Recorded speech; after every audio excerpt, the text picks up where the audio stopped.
The top 3 investment classes to get into in 2023. And this is my opinion. I know I get this question every once in a while where I should be doing, what I should be doing. So the number one thing I would look out for, the number one asset class is retail. It's definitely retail. I've been saying this for a couple of years.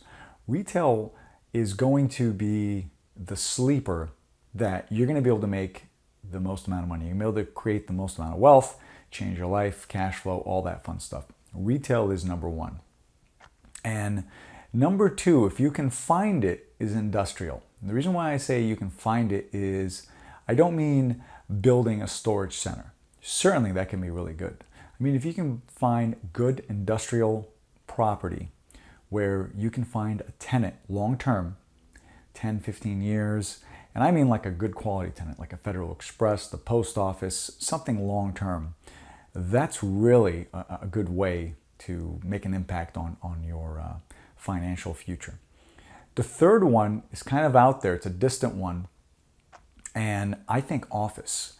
Certain office property are going to be doing very, very well. And the theory behind that, because I know many of you might be thinking, office, that's so dead. Nobody works out of an office. Well, that's not necessarily true, right? Because everybody got used to working from home, staying from home. A lot of businesses now are pushing that away. And I think eventually office will come back. I don't think it's going to come back and make a super roar, but I think it's going to really be underrated. And you're going to be able to pick up office a lot less, and you're going to be able to do a lot of creative deals.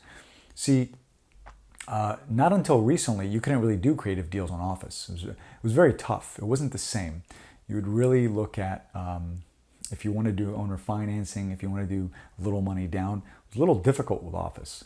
And now I feel a lot of it is opening up. You can get better deals on office, shorter leases. A lot of the stuff that is vacant, you can really get a lot of better pricing on if you're going to buy it.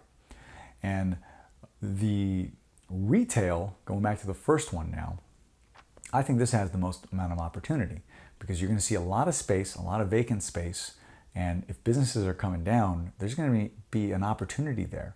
And owners, sellers, well, it's going to be very tough for them to sell that property with financing in place because lenders right now are, they're being a little more careful. And if your property is 60% occupied, I don't know how you're going to get a loan. Maybe you can get a hard money loan. That's a little bit different, but those terms aren't going to be as good. So you're going to want to work out something creatively. Now, I don't think it's going to be, I do get this question a lot, I don't think it's going to be multifamily. I think multifamily has kind of rose to its peak. I don't see it flipping off the scale or anything crazy, but I don't see the opportunity to build on it very much like it used to. So the opportunity was there when you can buy these things for $30,000, $40,000 a unit.